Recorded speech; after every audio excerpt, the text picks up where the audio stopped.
What a surprising game this is. It was on my list for some time because something attracted me about the XCOM meets Alien premise.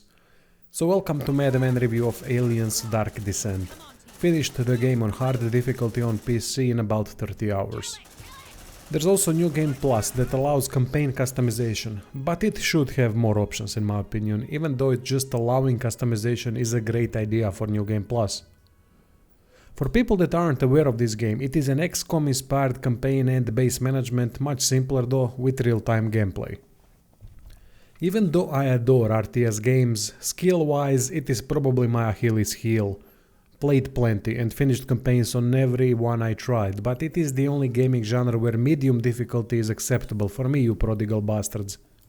Though for the purpose of reviewing a game it is better to play on higher difficulties because systems and mechanics can be more easily judged, so I had to beat it on hard. Good thing about Dark Descent is that it allows the pause or slow motion option when selecting special abilities. I've played with pause due to my lack of skill and due to the fact that I was streaming the whole playthrough, which can be distracting as well.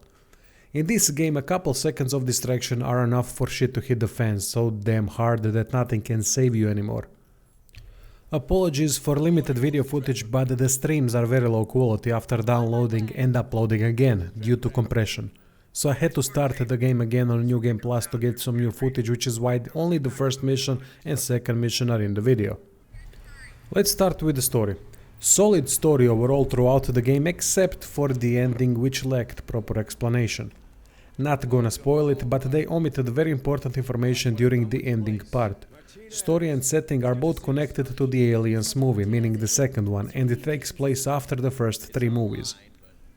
Intro already makes everything interesting. One of the main characters, Mako, is forced to initiate a protocol that basically destroys the planet and everything close to the station. One of the ships survives and crashes onto the planet, which then serves as the main base of operations. Administrator Mako then joins the team without them knowing she was the one that shot them down. By exploring the planet in order to find ways to fix the ship that got shot down, alien infestation is discovered. How and why? Well, not gonna spoil it, but the story has a solid progression with relatively interesting characters connected to Weyland-Yutani and the infestation. On the political side, gotta warn also that there is a lot of female glazing, female power and all that, but nothing extreme and nothing that would affect the game negatively. At least that's my opinion, but that highly depends on the individual. Nevertheless, the story is solid except the lacking ending info. However, dialogue and overall communication could have been a lot better, as it is too generic at times. More if no one ever hears about what happened on this damn planet. If you really want to save everyone, Sergeant Harper, I suggest you start thinking beyond Lethe. I was born here, Hayes. These are my people. I won't leave them to die. I didn't know. I'm sorry, Sergeant. Dark Descent takes everything fantastic from the movies and puts it into a game format. This is by far the most atmospheric RTS style game that I've ever played. It's ridiculous how well they've managed to capture the feeling and atmosphere from the movies. Clearly Aliens, the second movie, is its biggest inspiration, and I gotta say it does the movie justice. Everything on the planet has been faithfully copied from the movies. Buildings, corridors, map details like the hive biology, ARC and APC vehicles that we use to redeploy, radar, sound effects, even though I think pulse rifle sound effect could be better, music, dark areas with brilliantly done lighting that amplify the scary atmosphere, squad banter, panic, stress. Oh, the stress. The game is stressful as hell, in a good way. Radar constantly increases your stress because you know something is near. Fantastic atmosphere makes you more immersed into everything that's happening. Soldiers that can easily die or even get dragged away by aliens, which is cool as fuck. And then there's the dynamic gameplay of cat and mouse, with cats in this case being aliens and human enemies. It's a fantastic combination of hiding, running and fighting. Intro to every mission is slow and it builds the atmosphere up until the first encounter or a cutscene. Then it's on. Goal of each mission is to complete the objectives in the least aggressive way possible, meaning avoiding attracting alien attention. Of course, choosing to fight your way out is always an option, but the developers have a brilliant way of reducing the necessity to fight and to reward being stealthy and effective. Limited ammo pickups on the map, quick enemy response that in my opinion should have been slower, especially with cultist enemies, and the alien aggressiveness meter. There are 3 tiers of alien aggressiveness: easy, medium and high. Each tier represents the number of aliens on the map and the number of aliens that are going to swarm the team when spotted. When it reaches high, good luck, you're gonna need it. What makes the game so dynamic is when the team gets spotted, a hunt is launched and enemies are going to inspect your last known position. So the team needs to move fast to avoid incoming threats. Goal is to not be spotted again, because then the hunt would be prolonged. More hunts means that alien aggressiveness is going to climb up faster. If the hunt is unsuccessful after some time, it stops and the alien aggressiveness meter stops progressing. It's a fantastic system that makes the game incredibly dynamic. Respawns can be annoying though, and in my opinion it should be longer before the new enemies come out, but it's a way for the game to not let the pace drop down too much, so I get it to a degree. Another fantastic mechanic is the stress factor. Each team's member stress level rises when they get spotted, and depending on the situation it can rise at different speed levels. When it reaches 100%, then a threshold has been reached that gives permanent trauma, which is a negative perk. I believe there are 3 thresholds and it's game over for the soldier, but I'm not sure because I haven't reached the last threshold, but was close a couple times. How do we relieve stress? Another fantastic idea taken from the movies is to enter a clear room and weld the doors shut. Then the team can rest to relieve stress and to save the game.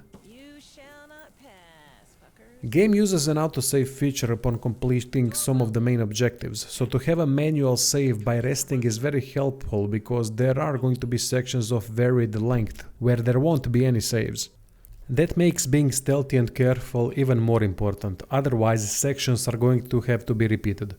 Continuous success is highly rewarded.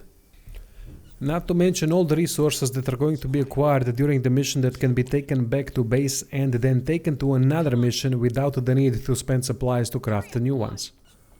A resource system is simple and effective. There's 4 resources used in missions, with leftovers being taken back to base: ammo, tools, sentry guns and medkits. There's also supplies that are picked up on each map and used in base to unlock new weapons and to create new tools, sentry guns and medkits for a new deployment if there is not enough in the storage left over from the previous mission. Being stealthy really helps with resource management, which is why I've said earlier that playing smart is highly rewarding. There's another resource called command points, but this one is used only in missions for special abilities and it replenishes over time. This resource is extremely important as it can save you from nightmare scenarios. If the shit hits the fan and you're without command points, good luck. I highly recommend when leveling Marines to choose a team perk that increases command point limit. Abilities are connected to the 3rd weapon type that can be flamethrower, shotgun, sniper, mine and rocket launcher. Next to that there are deployable motion sensors, suppressive fire modes, reprimand that stops stress increase for 30 seconds and some others. Using these abilities properly is the game's big tactical element. Might not look much, but trust me it is. Placing mines to get rid of patrols, using suppressive fire to slow the aliens down, setting firewalls with flamethrower, which is an incredibly useful and cool weapon type to use, overcharging deployed motion sensors to attract attention, sending tactical drone to scout and attract attention, transforming smart gun into a sentry gun, sniping aliens from afar and many other options. Makes the gameplay so much more deep and exciting. For me it never got dull using these abilities, especially the flamethrower. In campaign-focused RTS games, mission and level design is extremely important. Dark Descent does a great job at both. Each mission is very long and it can take up at times even 5 hours to finish, so there aren't many missions available. Thankfully every mission is different in some way. Enemy types in every mission are varied a bit, as there are purely aliens, sometimes more humans than aliens, sometimes both. Some missions are more quiet, while the others are much more aggressive. Maps are large with underground floors too, so there's plenty to explore in order to find resources and important additions like xenotech blueprints and survivors that can help at the base. Great thing about these long missions is that at any time the team can get back to APC and extract. Mission progress is saved so that next time we continue where we left off. Only thing we lose are a couple days in-game time, which can lead to game over if done too frequently.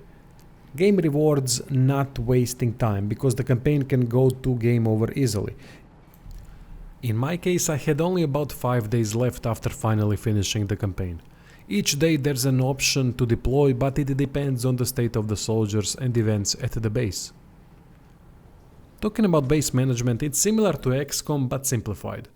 Workshop for new weapons research, laboratory for researching xenotech that then provides boosts in missions, medbay where soldiers heal up with an added psychiatric ward where they can remove mental traumas, negative perks, and barracks where soldiers gain EXP.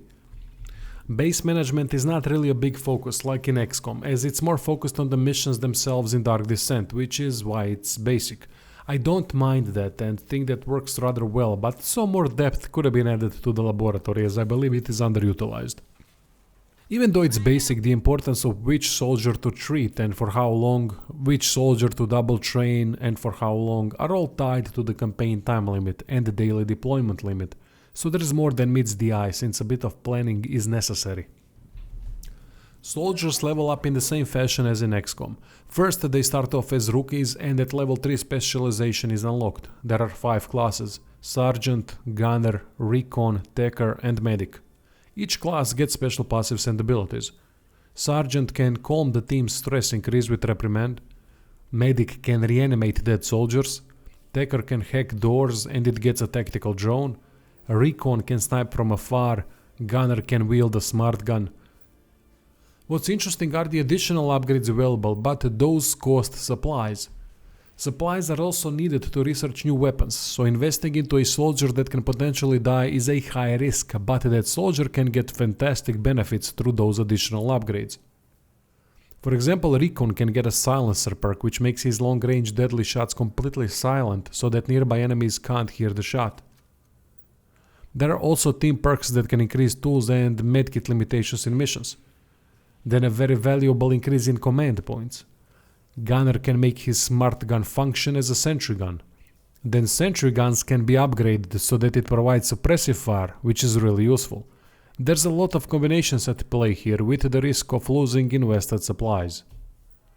Overall character leveling system is well done, as there is enough depth without going into some ridiculous unnecessary complexity. So how's the game from a technical standpoint? I had a specific issue with RAM, as it seems there are leaks which then make the game crash. Very annoying issue that is frequent enough to annoy and affect the overall experience. There's also some frame rate drops when transitioning from gameplay to scenes, but that's less of a worry. Other than that, it was fine. Lighting in the game is fantastic and adds a lot to the overall dark atmosphere. Only thing that bothered me a bit is how bad the alien walking animation is when they are patrolling. Too stiff, with that 1997 3D turning animation. When they attack it seems much better, but it might be due to the fact it's so chaotic that it's not relevant as much at that particular moment. Audio work is incredible, music is fantastic and it complements what is happening on the screen, whether it's to build an atmosphere or to increase the stress while the chaos is on the screen. Voiceovers are good, sound effects are fantastic for the most part. Truly great work. Before the final verdict, there are a couple things that the game could have done a lot better. Interacting with things on the map takes way too long. Cover stealth system is badly done, because there are very specific small green rectangles where if the team goes to, then they are in the cover. Some soldiers might not be able to fit in that particular cover, which means they continue standing while the rest are in the cover. Hiding behind cover is done after entering the cover, so the whole cover system is a mess because it's way too particular where exactly the soldiers can utilize the cover and hide. They overcomplicated it in a bad way. Aliens Dark Descent uses a priority system where each soldier, depending on their class and perks, would be the first to do a certain action. But I've noticed that it doesn't really work that well in some cases. For example, Medic has the passive ability to heal faster, but when activating medpacks to heal, a random soldier is selected that is going to perform the action and not Medic specifically. Hurts the Medic class overall. Also, Squad repeats random lines way too often, while the predefined squad banter connected to main objective progression is quite good. Time for the final verdict. Aliens Dark Descent is the most atmospheric RTS game I've played, or at least that I can remember. It's dynamic, challenging, appears deceptively simple but it isn't. Stressful, atmospheric, great level design and great missions. There's very few things not to like about it. I'm gonna have to deduct 1 point due to the RAM issue that you might not have at all. So the final score stands at 8, which translates to a great game with potential at 9, which means amazing. Without a RAM issue, 9 would be my score. Check out the description for merch, page and subscribe star, and thanks for watching.